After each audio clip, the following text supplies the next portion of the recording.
لا تحسب أن الدين بعيد عن حب وحياة وبهجرك للدين ستحيا تعشق ما قلبك يهوى. بڑی زبردست حدیث ہے جی، بڑی رکت انگیز حدیث ہے. اس کو ورڈ بائی ورڈ پڑھنے کے بجائے میں آپ کو ورڈ بائی ورڈ پڑھ کے سناتا ہوں. معاذ ابن جبل کہتے ہیں کہ ایک روز رسول اللہ صلی اللہ علیہ وآلہ وسلم ہمیں نماز فجر پڑھانے کے لیے تشریف نہ لائے. قریب تھا کہ ہم سورج کے طلوع ہونے کا مشاہدہ کر لیتے ہیں، یعنی بالکل سورج طلوع ہونے کے قریب تھا. پھر آپ صلی اللہ علیہ وآلہ وسلم بہت تیزی سے تشریف لائے، چنانچہ نماز کے لیے اقامت کہی گئی اور نبی علیہ السلام نے بڑی مختصر سی نماز فجر پڑھائی. جب آپ صلی اللہ علیہ وآلہ وسلم نے سلام پھیرا تو بآواز بلند فرمایا اپنی جگہوں پر ایسے ہی بیٹھے رہو. پھر آپ صلی اللہ علیہ وآلہ وسلم نے ہماری طرف متوجہ ہو کر فرمایا میں ابھی تمہیں بتاتا ہوں کہ میں تمہیں نماز پڑھانے کے لیے کیوں نہیں آیا، یعنی میں اتنا لیٹ کیوں آیا، اس کی ریزن بتاؤں. میں رات کو بیدار ہوا، وضو کیا، جس قدر مقدر میں تھا میں نے نماز پڑھی، مجھے نماز میں اونگ آنے لگی حتیٰ کہ وہ مجھ پر غالب آ گئی. تب میں نے اپنے رب کو بہترین صورت میں دیکھا. خواب کے اندر کائنات میں ایک ہی ہستی ہے جس نے اللہ کو دیکھا ہے، وہ نبی علیہ السلام ہے، اور وہ بھی خواب میں. ہاں جنت میں سب لوگ دیکھیں گے لائیو انشاءاللہ جیسا کہ اس کی شان کے لائق. تو کہتے ہیں میں نے اپنے رب کو بہترین صورت میں دیکھا، چنانچہ میرے رب نے مجھ سے فرمایا محمد صلی اللہ علیہ وسلم. میں نے عرض کیا میرے رب میں حاضر ہوں. فرمایا فرشتے کس چیز کے بارے میں بحث و مباحثہ کر رہے ہیں؟ میں نے عرض کیا میں نہیں جانتا. یعنی خواب میں انہوں نے دیکھا کہ فرشتے کو آپس میں گفتگو کر رہے ہیں، لیکن نبی اسلام کو آواز نہیں آ رہی تھی، صرف ان کی آپس میں بحث و تکرار نظر آ رہی تھی. تو کہتے ہیں میں نے کہا یا اللہ میں نہیں جانتا.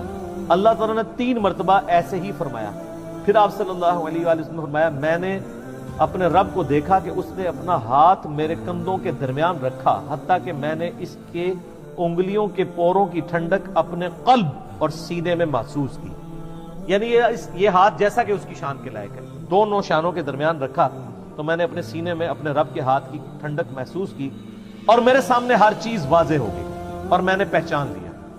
یعنی وہ جو فرشتوں والا معاملہ تھا وہ غیبی خبر اللہ تعالیٰ نے ٹرانسفر کر دی. پھر اب اللہ تعالیٰ نے دوبارہ پوچھا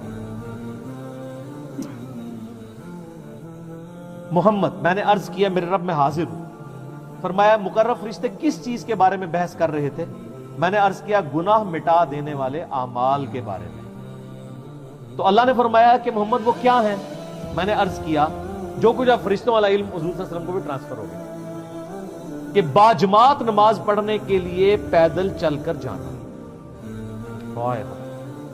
یہ گناہ مٹا دینے والے اعمال ہیں جو سورۃ الانعام میں سورہ طٰہٰ کے اندر آتا ہے نا کہ جو گناہ ہیں وہ نیکیاں جو ہیں گناہوں کو مٹا دیتی. تو یہ سورہ ہود کے اندر نیکیاں گناہوں کو مٹا دیتی. تو وہ کون سی نیکیاں ہیں؟ پیدل نماز کے لیے چل کے جانا، نماز کے بعد مسجد میں ہی بیٹھے رہنا، یہ دوسری نیکی. ناگواری کے باوجود اچھی طرح مکمل وضو کرنا، یعنی سردیوں میں تکلیف اٹھانی پڑتی ہے، ظاہر ہے آپ اگر صحیح کامل وضو کرتے ہیں. فرمایا پھر وہ کس چیز کے بارے میں بحث کر رہے تھے؟ میں نے عرض کیا درجات کے بارے میں. تو اللہ نے فرمایا وہ کیا ہیں؟ میں نے عرض کیا کھانا کھلانا، کسی غریب کو کھانا کھلانا، نرمی سے بات کرنا، یعنی اگر کسی کو آپ نے کچھ دینا نہیں ہے کم از کم اسے جھڑک تو نہ دے بلکہ نرمی سے بات کریں. اور جب لوگ سو رہے ہوں تو نماز پڑھنا، یعنی تہجد کے لیے اٹھنا.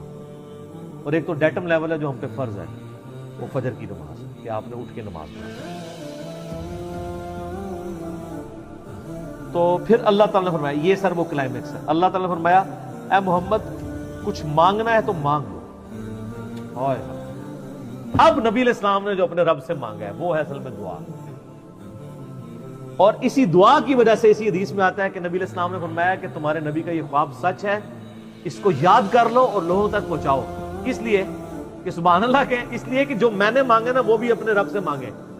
اور یہ دعا الحمدللہ میں نے 1994 میں یاد کر لی تھی جب میں ایف ایس سی میں تھا، آج سے 25 سال پہلے جب مجھے پہلی دفعہ یہ دعا پتہ چلی تھی.